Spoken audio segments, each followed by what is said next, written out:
What distinguishes Bob Wachter from the rest of us is his ability to not only think clearly, but to communicate effectively about patient safety to the whole audience, not just physicians and nurses and those of us, but to lay people as well. In thinking about tonight, I revisited two of his major books on patient safety, and I want to just say a word about them. His textbook, Understanding Patient Safety, is clearly the benchmark and the leading, by far, leading textbook in the field. And he is deservedly regarded highly for making that contribution. I want to read just a little quote of something I wrote for the blurb for his textbook. In a single volume, Wachter accomplishes the seemingly impossible, furnishing the novice with a highly accessible, easy-to-read introduction to patient safety, while providing a comprehensive, fully annotated reference for the experienced patient safety practitioner. It is truly the reference for our field. But his first book, Internal Bleeding, which has sold over 30,000 copies, is just as good, some would say even better. If you haven't read it, I urge you to do so. Better than anything I have ever read, it explains, for the lay reader, as well as for those in healthcare, the heart and soul of what it's like to make mistakes and take care of patients and try to make up for it, through a series of selected patient stories, interspersed with a breezy yet very relevant dialogue that makes it real. Here are a couple quotes from the preface that will give you some flavor. Speaking of the blind eye that so many have turned to safety, he says, it's as if we spent the last 30 years building a really souped-up sports car, but not barely a dime or a moment making sure it has bumpers, seat belts, and airbags. Then arguing for the systems approach. If we continue to focus on errors as individual screw-ups, as human failings to be managed with shaming and suing, the only way we can prevent mistakes is by redesigning the human condition. Compared to that kind of divine intervention, creating new simple systems to prevent medical errors seems downright simple. Here to make it simple for all of us is Bob Wachter.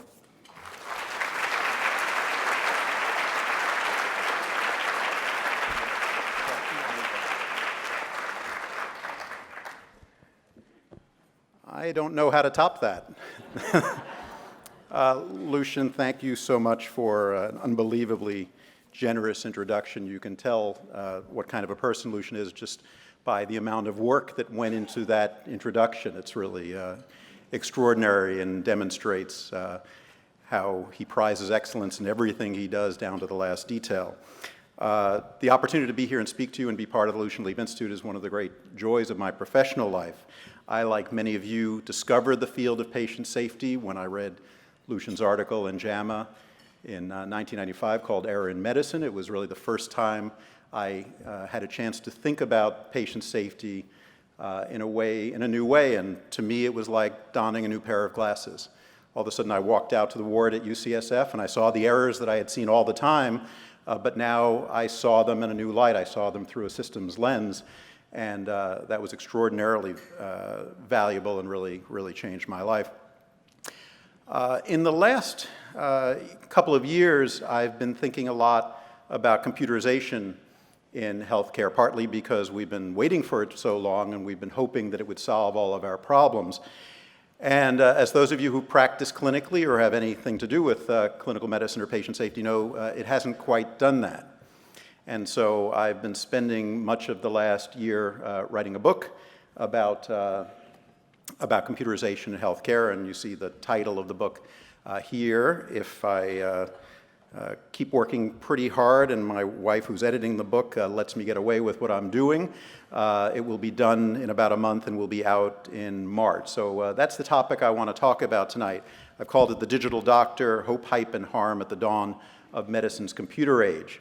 And what I'm going to focus on, because we'll talk for 30, 35 minutes, are mostly the harm, a little bit of the hype, not so much the hope. And I want to make clear before I start that that's a short version, that I believe that computerization is the right thing to do. I believe we have to do it. I believe we have to get it right. And I think so far we're not quite getting it right. So that's what I want to reflect on. Whenever someone gets up and dings anything about computerization, it's easy to say that they must be a Luddite. They don't believe in computerization. So I want to make clear to you that I am not, nope, that was the, that Google auto-populate thing is a problem. There we go, that I am not a Luddite. And to demonstrate that to you, I want to show you my, my Mac. I want to show you my iPad. There we go. I want to show you my iPhone. I want to show you my TV clicker. I want to show the little gizmo that controls the fan in the house that we're renting in Brookline. I would love to show you my Fitbit, but I wore it for about a month and got tired of it, so this is my wife's. And finally, really to show you that I am not a Luddite, last night I took a selfie.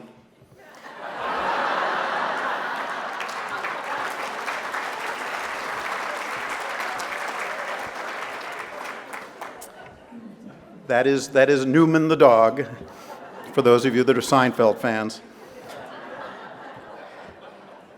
So I'm actually out here right now. I'm on sabbatical at the Harvard School of Public Health to write my book, and it's been a great getting to hang around with the extraordinary people that are here.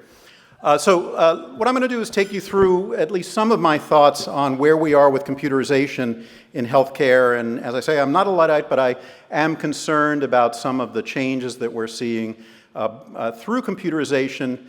And I think they're extraordinarily interesting, and I have the same feeling that I had when I got into the patient safety field.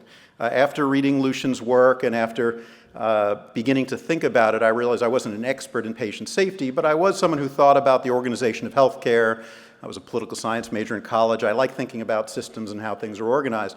And I found patient safety infinitely interesting because in order to understand it, you needed to approach it from about 100 different angles. You needed to see it through the angle of clinical medicine and kind of what I do for a living, medical education, but also needed to understand the perspective of policymakers and engineers and psychologists and people who do simulation. And I can look around the audience and name all of the things that all of you do. All of those perspectives are extraordinarily valuable. It's one of the things that's been so rich about patient safety.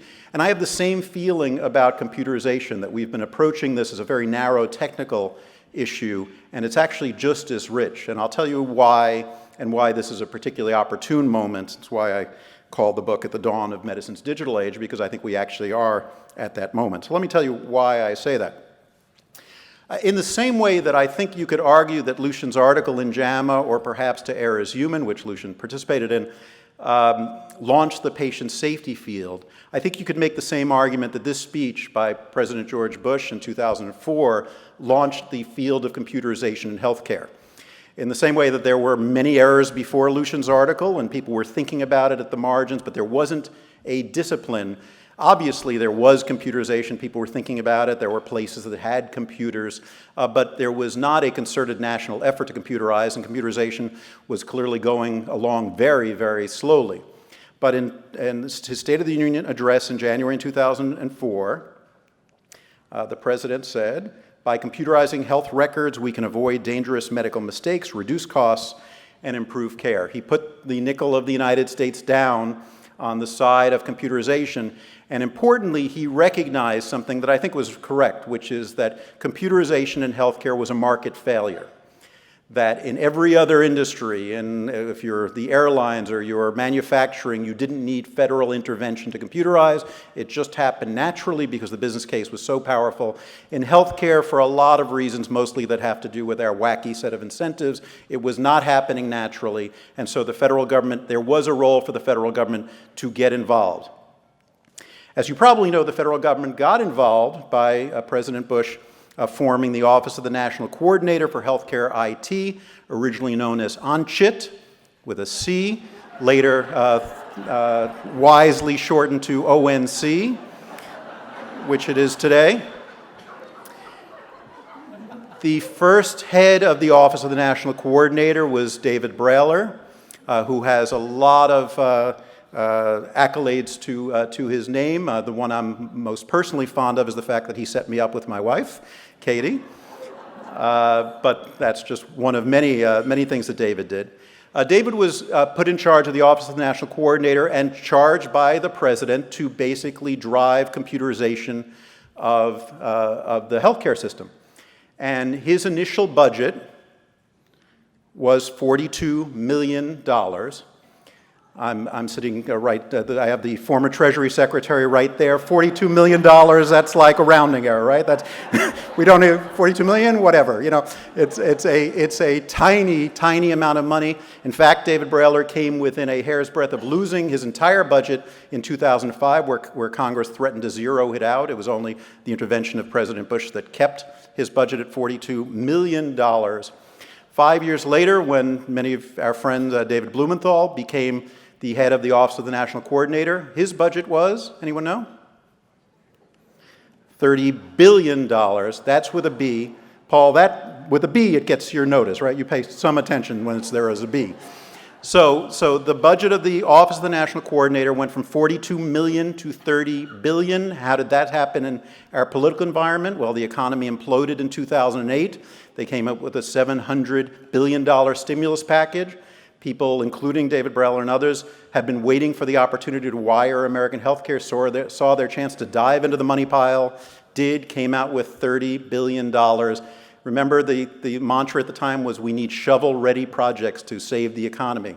So they were talking about bridges and roads, but in fact, computerization of healthcare became one of the big shovel-ready projects. So that amount of money here thrown at computerization of healthcare was the federal government's commitment to get this done in the face of a market failure. It was not happening naturally. Now, because of time, I'm not going to spend time talking about meaningful use and all the standards, which will cause your eyes to glaze over anyway. But I'm going to talk about whether or not it worked if the fundamental idea was, can we get the system wired? And the answer is, it did.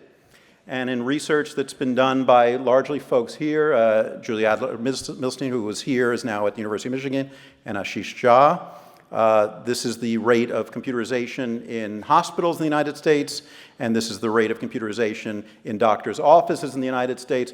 Basically, in 2009, when the HITECH Act, the $30 billion was passed, the penetration of computerization in hospitals and doctors' offices was 10 to 20%. Today, it's around 70%. So against that metric, this worked. This money led to a very rapid computerization of the American healthcare system. So what I wanted to spend most of my time on here is what has been the impact of this. And I'm not really talking about the impact of having a computer in a doctor's office, but those of us, all of you here, pay attention to patient safety and culture and organizational behavior and motivation we were talking about earlier today. So I'm going to go very quickly through 3 or 4 areas where I think the impact is interesting and worth noting in ways that aren't as obvious as some of the other ones that we've been talking about. I'm going to spend a minute talking about digital radiology as the canary in the coal mine, something because radiology computerized 10 years before the rest of healthcare without needing incentives for some peculiar reasons. It gives us an early sense of what is happening in healthcare with computerization. I'm going to talk about the eye patient and scribes. I'm going to spend most of my time taking you through a single medical mistake that happened at my own institution about 1.5 years ago, which was my introduction to how computers can cause breathtaking errors in ways that I hadn't really anticipated but are really worth noting. And finally, I'll spend a couple of minutes right at the end talking about the humanity of healthcare and the influence of computers on that. Recognizing again that it's late and everybody's waiting for dessert, I will go relatively quickly through this. So let's start with radiology. When I was a medical student at the University of Pennsylvania, there was no question in my mind that the center of the hospital, the University of Pennsylvania, was not in the beautiful mahogany executive offices of the CEO suite, nor in the cardiac surgical operating room of the most famous cardiac surgeon there. There was no question that the center of this hospital was in the chest reading room, because that is where we went every single day. The ward teams came through there like Oldsmobiles heading through a car wash every morning at 9 o'clock and at 9:15 and at 9:30. And what we did was we presented our cases to this gentleman. His name is Wally Miller. He's the late Wally Miller, a spectacular teacher. See a couple of heads nodding. I don't know if anybody went to Penn, but if you did, you probably knew Wally Miller, one of the best teachers I've ever met in my life. You would go through the radiology room and you'd present your case to the wall. And you'd say, this is a 39-year-old woman with a history of lupus who comes with a fever, a high white count, and a cough and some pleuritic chest pain. And Wally would hit the foot on the alternator, would come around until it came to your film, and the light would shine through it. And he'd say, well, you tell me she has lupus. It could be this, but she's immunosuppressed. It could be that. And I'd still be a little bit worried about a PE. You should get this test. It was not just a collaboration that the ward teams were having with the radiologist. It was actually the place where we did our sense-making. It was the place where once a day we all thought deeply about the case. The whole team was there, radiology was there, and everything came together. Well, as you probably know, around 2000 or so, radiology went digital. The system is called PACS, Picture Archiving and Communication System. It went digital in part because once you had CAT scans and MRIs, you weren't printing out 2 pieces of film, you would have to print out 100. And the cost of digital storage fell enough that radiology clearly needed to go digital. Well, the nanosecond radiology went digital, we stopped going down to the radiology department for those conferences. And I would tell you the residents at my institution at UCSF, most of them really don't know where the radiology department is. Now, one of the people who was at the center of the transformation of radiology from analog to digital was a radiology professor and engineer at the University of Chicago, whose name is Paul Chang. Paul Chang's father was also a radiologist. And some of you who have family members who are physicians probably have heard how proud your parents are of you and what you've become. This was Paul Chang's father's nickname for him. His father calls him the man who ruined radiology.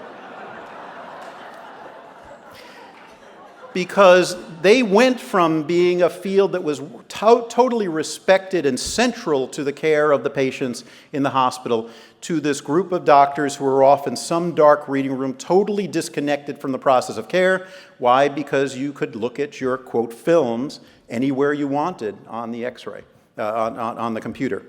And so at this point now, it doesn't really matter whether they're in the building or not, which causes a little bit of a problem for radiology, because if it turns out it doesn't matter whether they're in the building or not, it actually doesn't matter whether they're in the country or not. And we're beginning to see that. The average US radiologist makes about $450,000 a year. The average Indian radiologist makes about $50,000 a year. And so we may be at the cusp of seeing the globalization and the world is flat in medicine as things like digital radiology allow this kind of diffusion. There we go. So I see digital radiology as the canary in the coal mine, because in many ways what the example points out is the digitization of the thing, in this case the thing being the X-ray, creates the opportunity for infinite scalability and infinite distribution. Social relationships and communication patterns that previously depended on gathering around the thing will wither. In this case, we used to gather around the chest X-ray, sort of like a campfire, and they withered immediately once we no longer needed to do that. Power relationships mediated by who controls the thing will have to be renegotiated. So there are emergency room physicians now who say, why do my films even have to be read by radiologists? I'm reading them, I'm making a clinical decision based on my reading, what's the value that they bring to the table, and once we're all dealing with global fees, all of these things will get renegotiated. Now, I tell you the example of radiology, but I don't think it's the most important example. The most important example is what happens when the thing isn't the film, it's the medical record. So I want to show you a picture of the residence room at UCSF. Some of our former graduates are here and remember this room. It's on the 9th floor of Moffitt Hospital, a glorious view of the Golden Gate Bridge. It's a lovely place. The residents love hanging out there with members of their tribe. And you can go in there at any time of the day, and it's packed with residents doing their work on the computers. There's usually some food there that's 3, 4, 5, 10 days old. I've fantasized about an experiment, I've not done this yet, where I put in food that's 1 day older every day and see whether there is some point where it is so disgusting that the residents will not eat it. I don't think there would be. So this is the residence room. It is packed with residents all the time doing their work. I'm the chief of the medical service. This is the ward. It is empty. Why is it empty? Because the minute the doctors are done seeing their patients, they flee the ward to go hang out with their colleagues in the residence room, in this lovely room 5 floors away from the ward. The nurses are still on the ward, but all of the work that we've done to try to promote teamwork and team behavior that was dependent to some degree on the team being together in this physical place has now been challenged by the fact that they no longer are. Why did this happen? Because in the old days, those of you who practiced in the old days, remember, you'd go up to the floor, you'd see your patients, and then you would be there for the next several hours doing your work, because your work was done via the paper chart and it existed in only one place on the ward. That's where you wrote your notes, it's where you read the notes, it's where you wrote the orders. None of that requires your physical presence on the ward anymore. And so that has gone away. And so I just want to collectively worry about that. As we've all focused so much on culture and teamwork, this now is a big monkey wrench in the work that we've done so carefully over the years to try to build teams. Now, does it mean we should go back to paper? Of course not. We have to do this, but it does mean we have to give some thought to these relationships and how you rebuild them, taking advantage of new structures that I don't think we've yet invented or frankly have even begun to think about.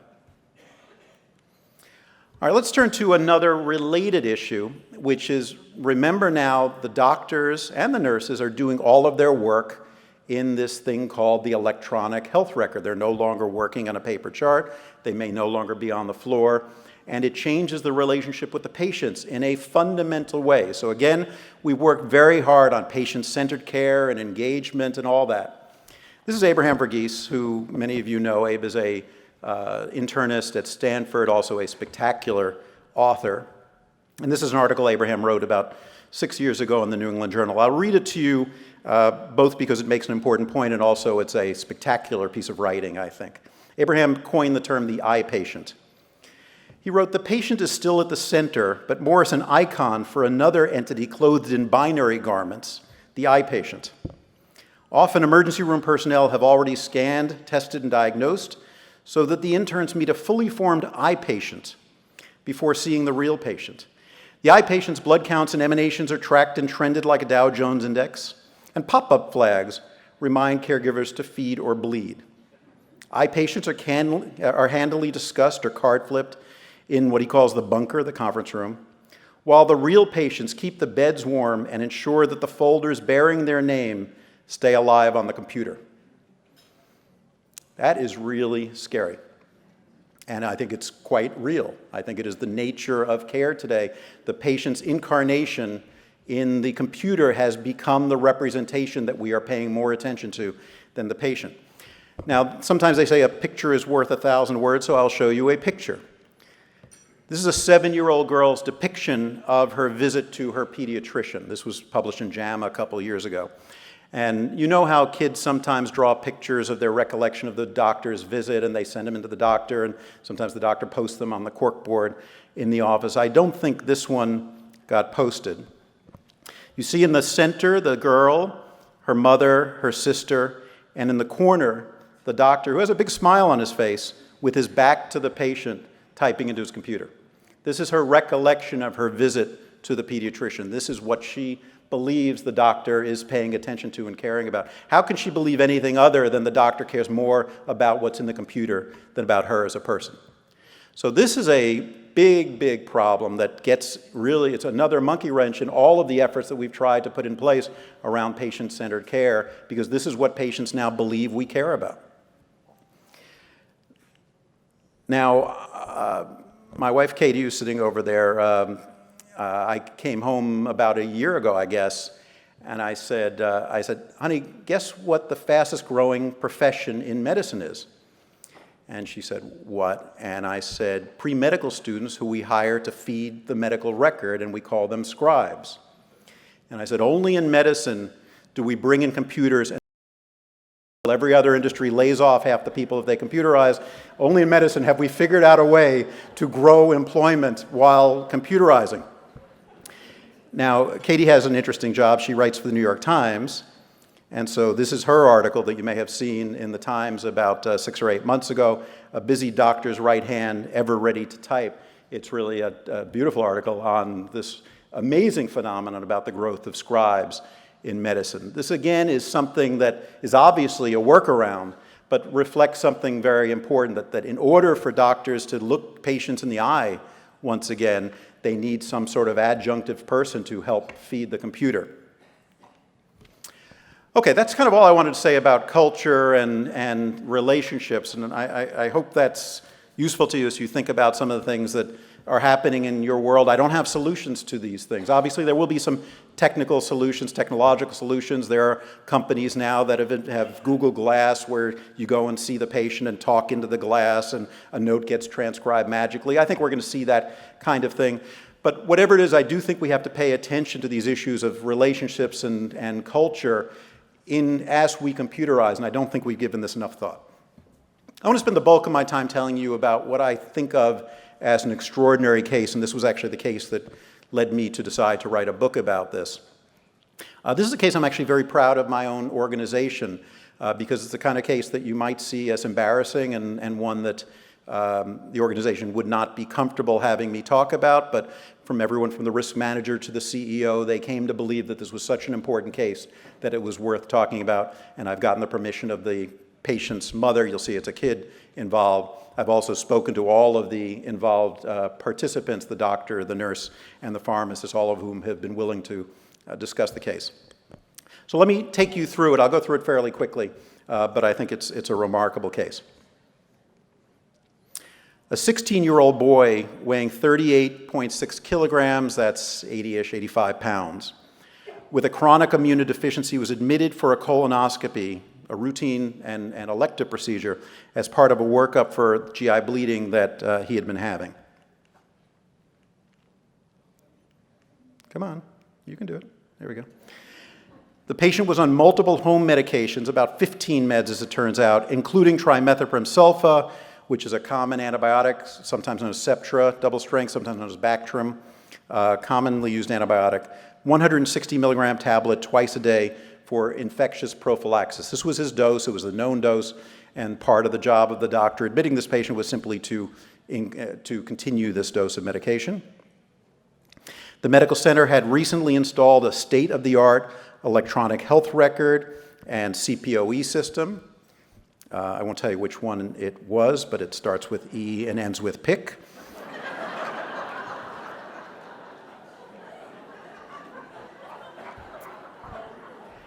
At 1:09 in the afternoon, the admission orders were written, including an order to administer 38.5 Septra tablets. All right, let me repeat that. At 1:09 in the afternoon, the admission orders were written, including an order to administer 38.5 tablets of Septra. 9 hours later, this teenager took 38.5 Septra tablets. 14 hours later, the patient had a grand mal seizure, and a code blue was called. A week later, he left the intensive care unit, and thankfully, he's doing well today.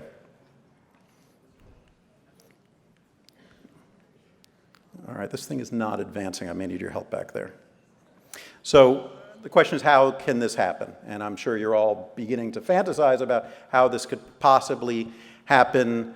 One of the things I learned from the patient safety field, really learned from Lucian, was the instinct one would have in hearing a case like that would be, who was the bonehead who did this? It's a natural instinct, and I think one of the things we've learned over the last decade or so is to fight that instinct, is to say, I'm guessing that these are good, competent people, and there's something about the system that allowed a breathtaking error to occur, and that's really what I want to take you through here. So the resident's intended order was this: 1 double-strength Septra twice a day. Again, this was one of about 13 or 14 meds the kid was on, but this was what the resident intended to do. All right, I'm going to take you through what happened, and there's a little bit of math here. I should have warned you up front, but I'll try to go slowly and make it clear. Let's start with the beginning. So the resident admits the kid and is ordering all of the kid's medicines in computerized order entry system. And the first thing, one of the things she has to do is she's going through the meds, she gets to the Septra. And you might say, well, we know the kid's dose, he's on 1 double-strength Septra twice a day. True, but whenever you implement a computer system, you have to create a set of rules. And one of the rules that we created, not a ridiculous rule, was for any kid under 40 kilograms, you should use weight-based dosing. Not a ridiculous rule. If a kid weighs 3 kilograms versus 35, those are very different doses. So that was the rule. So from the get-go, she's not allowed by policy to just go ahead and put the kid on the medicine she knew he was on. She's got to do something, essentially reverse engineer that. So she correctly orders 1 double-strength Septra, and I'll show you a blow-up of the screen. The double-strength Septra is 5 milligrams per kilogram of trimethoprim. The dosing is through the trimethoprim part of the Septra.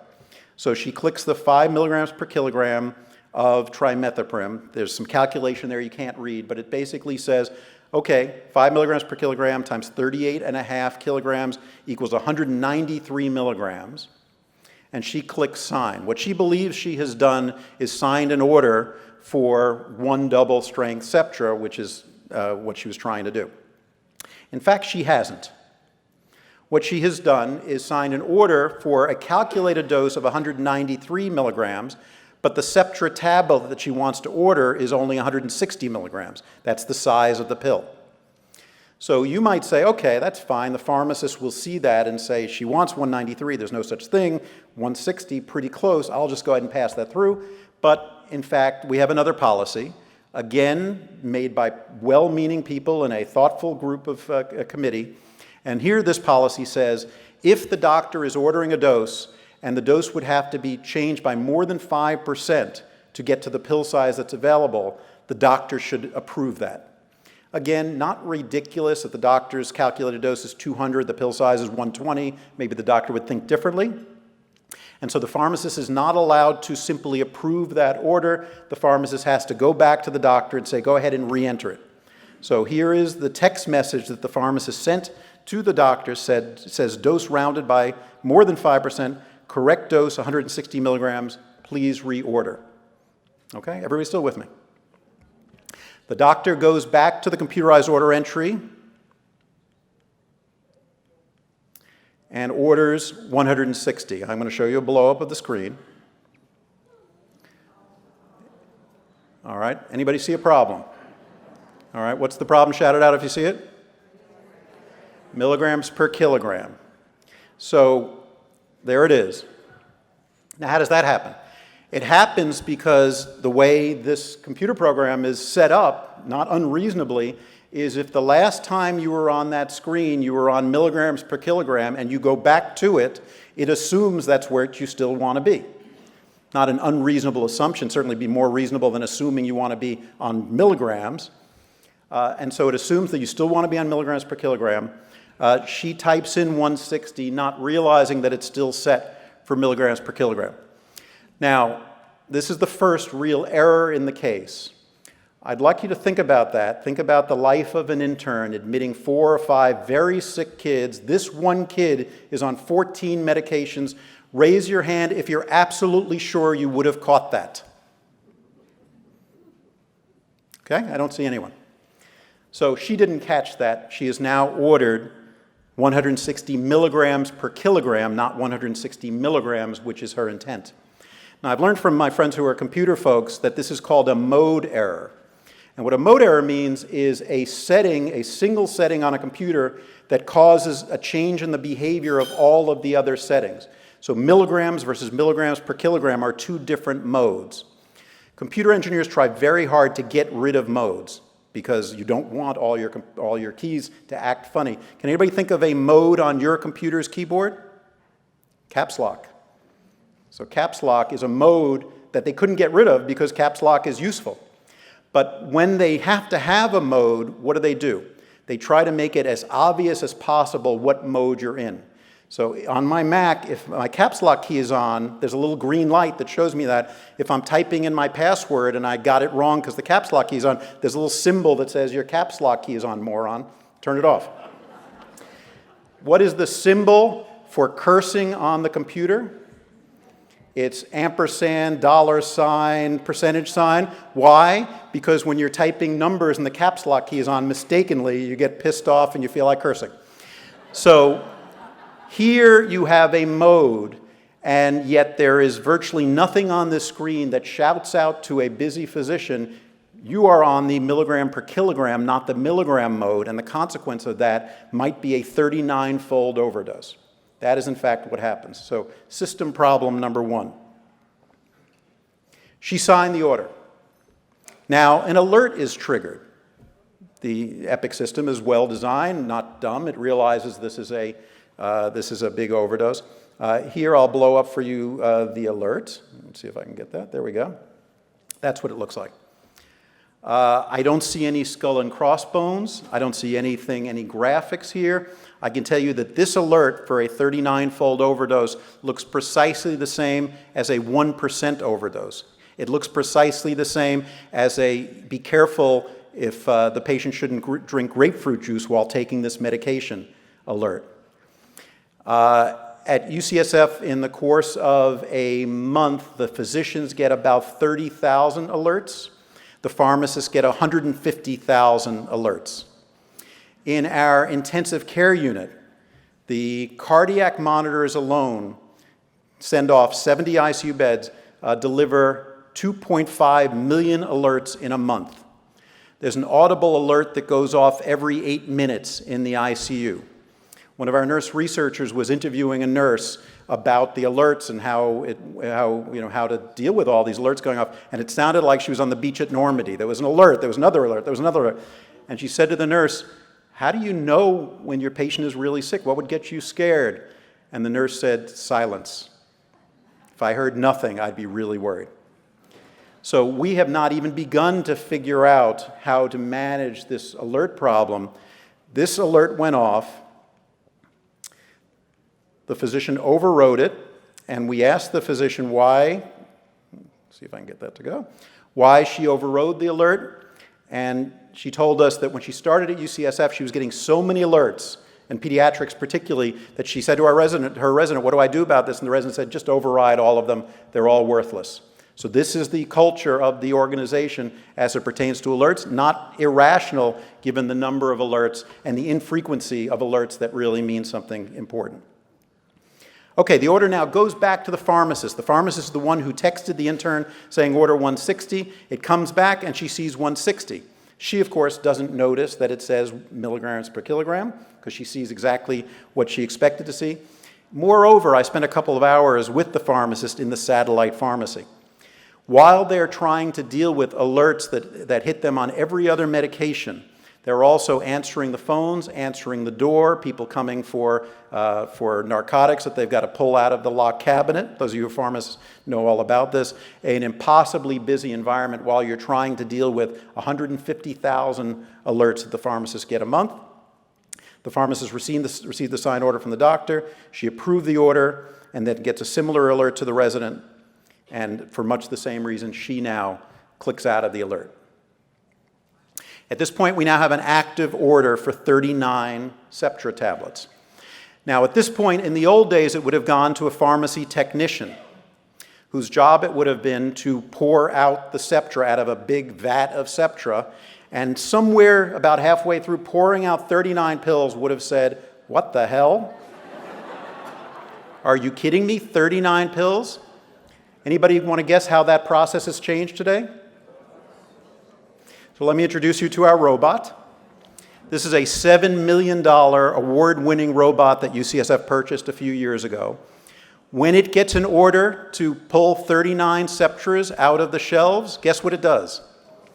It says, "I'm going to pull 39 Septras out of the shelves. Thank you, sir. It's very, very good at following orders." It pulls 39 Septras off the shelves, shrink wraps them, barcodes them, and sticks them on little plastic rings puts them in a bin, and sends them to the ward. That is what 39 Septra tablets look like in 39 individual packages. It now goes to the floor, where the nurse receives the order in her electronic medication administration record to give this 16-year-old kid 39 Septras. She's in her first year as a nurse. She was floating on the pediatric general ward, which doubles as the pediatrics research ward. She normally worked in the pediatric ICU, where she had a lot of experience giving IV Septra, but had never given oral Septra before. She was unfamiliar with the ward or its types of patients. She thought this seemed like an unusually large dose, but she began doing what human beings do since the time of the cavemen, when they didn't understand the tides or the sun coming up and down. They come up with reasons why this might make sense. And the reasons included, to get to me, I know it had to go through a doctor and a pharmacist and a robot, and this is a research floor, and maybe this is some sort of odd research protocol the kid's on, and maybe it's some weird concentration of Septra that you need to give a lot of pills. She considered asking her charge nurse. By this time it was in the evening. It was just she and the charge nurse were the only ones on the floor. But the charge nurse was busy giving chemo to another patient, and we've been harping on everybody to not bother or interrupt people when they're doing a mission-critical task. Moreover, in our Epic order system, there's a little yellow flag that comes up when the nurses are more than 30 minutes late delivering a medication. And that's a little Pavlovian poke in the shoulder. And she said, I don't want, particularly floating on an unfamiliar floor, I don't want to be a bad nurse and be late giving this medication, even though giving an oral medication a half hour late is of no clinical consequence. Come on. She considered asking the patient's mom, who was virtually always by the patient's bedside. But the patient who has a genetic disease has a brother who has the same genetic disease. It turned out that his brother was hospitalized at the same time at UCSF on a different floor. So the mom had been with this child earlier in the day, but at the time the nurse came to the room, the mom was with the other kid and not in the patient's room.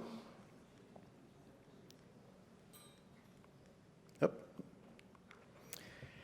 So she decides that this is still a weird medicine. I'm not sure about it, but everything's sort of lining up, and I assume it's right.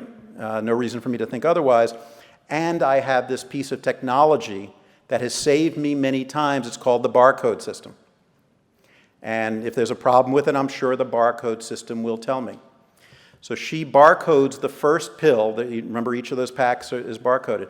Greg Meyer, he's a great patient safety expert. What do you think the barcode told her when she barcoded the first pill? Right pill. Right, I need to see 38 more because the right dose is 39, because by that time in the medication administration process, the electronic system is designed to defend the order. When it's the doctor and the pharmacist, it's designed to try to be sure the order is correct, but it then reaches a certain stage where it now toggles into being a different system that is designed to be sure the nurse gives the order as it is written. So she goes to barcode the pill, and there's the barcode, and it says that the dose entered is less than the dose ordered, meaning I've only seen one pill, I need to see 38 more. So she, like the clerk at the Stop and Shop, barcodes 38 and a half pills, one after another. She then has to tear them open, put them into a cup, and give them to this teenager. If you think about how crazy the dose is, a 38-fold overdose would be the equivalent of a speed limit being 2,500 miles an hour. Yet, because the system has told her this is correct, she has decided to trust the system and the electronics rather than her own instinct. And all through this, she wondered and thought this was all weird. In case you're interested in what 38 and a half pills looks like, there it is in a wine glass that I put together this morning. This is not, I couldn't find 38 Septras around the house, so this is my Centrum Silvers vitamins. When I interviewed the nurse, and by the way, I interviewed the doctor, the nurse, the pharmacist, I interviewed the nurse, and who's a lovely person, obviously feels terrible about this, totally committed, very well trained. And I said to her, what were you thinking when this kid was taking 38 pills? And she said, I was thinking, what a good kid he is, what a trooper. And then she broke down and started crying. This is the teenager's last text message. Remember, he was also taking a prep for his colonoscopy. So he texted a friend soon after he took the medicine, they're having me take an awful lot of pills and drink an awful lot of liquid. This was soon after this, he began developing tingling all over his body, and then a couple hours after that, he had a grand mal seizure. So what are the lessons from this case? I thought the case was extraordinary and really sort of lays bare some of the things that we have to figure out, because all of the work we've done in patient safety up to now was work in an analog world, and increasingly we will be working in a digital world, and all of the issues in many ways are new. So there are many, but let me take you through. I first learned about the Swiss cheese model from Dr. Leape. It was first developed, obviously, by Jim Reason in England, but really Lucian was the person who brought this to the attention of the medical community.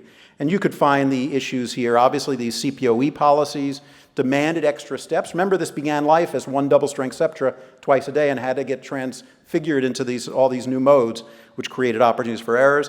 There were no hard stops built into the system. Why? Because in complex academic medical centers, they tell you that you don't really want to build in hard stops because there are going to be weird doses of medicines and everybody, just going to be more alerts. Obviously, alert fatigue is a huge issue, incredibly difficult issue. I can tell you at the root cause analysis for this case, we were talking about how this could happen, and somebody said, you know what we need? We needed an extra alert. And I was like, no! We have too many alerts. People are paying no attention to them, but you can see the tension that this raises. Confirmation bias, people saw what they expected to see when they saw the number 160. We have a stressed workforce, difficult working conditions, extraordinary production pressure, the nurse with the 30-minute limit, the pharmacist, the environment they're operating in is inhumane and unreasonable that they can be doing very detailed computer checking work while answering the phone. It makes no sense. Obviously, over-reliance on the machines, the idea that we are beginning to turn our brains off when the machines tell us an answer that in retrospect, everybody can understand makes no sense at all, and yet we've begun to believe the machines. And clearly, a very important issue here was the lack of a stop-the-line culture, the nurse not feeling that she could stop the presses and ask a question, worrying that she might look dumb, particularly when she's on an unfamiliar floor, and that's how we were able to do this. And I will tell you that UCSF Medical Center is a terrific place with incredibly smart people, just like the places you work at. This is Ron Heifetz at the Kennedy School of Government, and he talks about adaptive versus technical problems, and I think that's part of the issue here, that we have treated the computerization of healthcare as a technical problem, and it's not. It's actually the mother of all adaptive problems. Heifetz writes, problems that require people themselves to change. In adaptive problems, the people are the problem, and the people are the solution. And leadership is about mobilizing and engaging the people with the problem, rather than trying to anesthetize them so that you can just go off and solve it on your own. I think we thought that computerization was you call Verona, Wisconsin, they send you the big box, you take off the shrink wrap, you turn it on, and you're done. And clearly that's ridiculous. But I think we were naive about this, and I think we've got a lot of work to do, new and different work than we've done in the patient safety field up till now. So the IOM report, December 99, its name is To Err is Human, launched the patient safety field. Agatha Christie said, I know there's a proverb that says to err is human, but a human error is nothing compared to what a computer can do if it tries. And I think we're beginning to see that. I want to end with one final thought about computerization in healthcare, and I focused here mostly on this really remarkable error, but I want to turn back to this issue of dehumanization and focus on the eye patient and the machines. And what I'm going to do is read to you a very brief section of what I think is the ending of my book. I haven't quite finished the book, but I think this is going to be the ending. And this involves a case, a patient I took care of in the ICU at UCSF about 2 years ago. He was an elderly man who had metastatic cancer, widely metastatic cancer, multi-organ system failure, and was clearly going to die.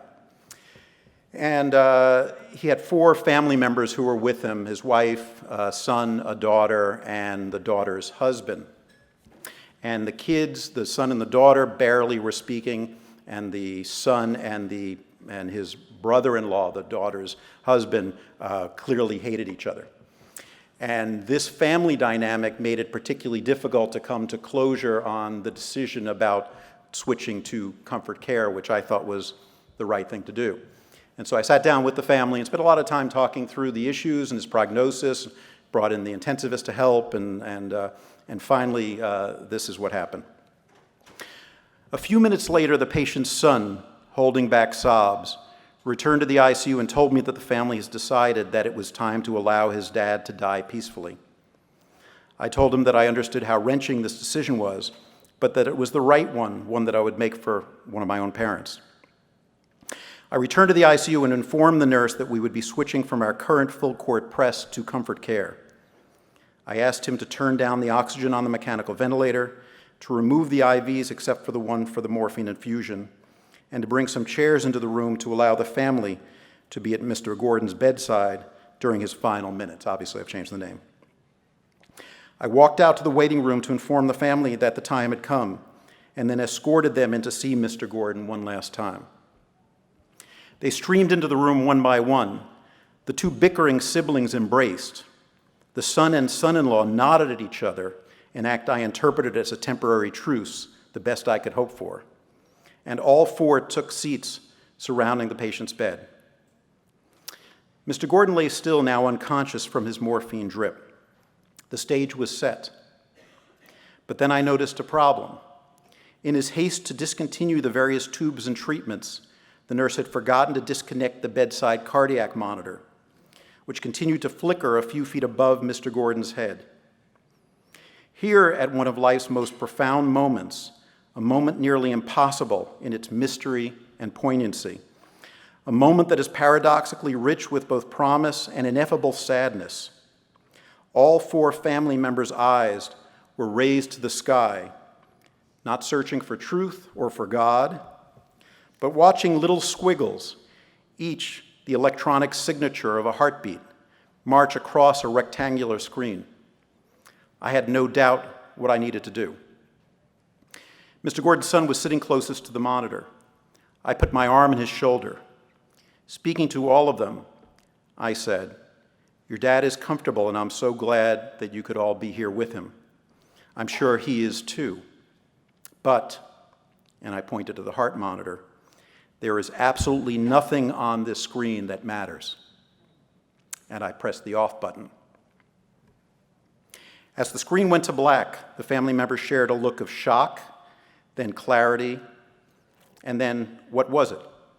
Acceptance, warmth, gratitude, transcendence, maybe even love. After a moment of gathering themselves, each turned to Mr. Gordon, squeezed his hands, stroked his arm, touched his cheek. The scene was pure, peaceful, and in a way that is hard to describe, quite beautiful.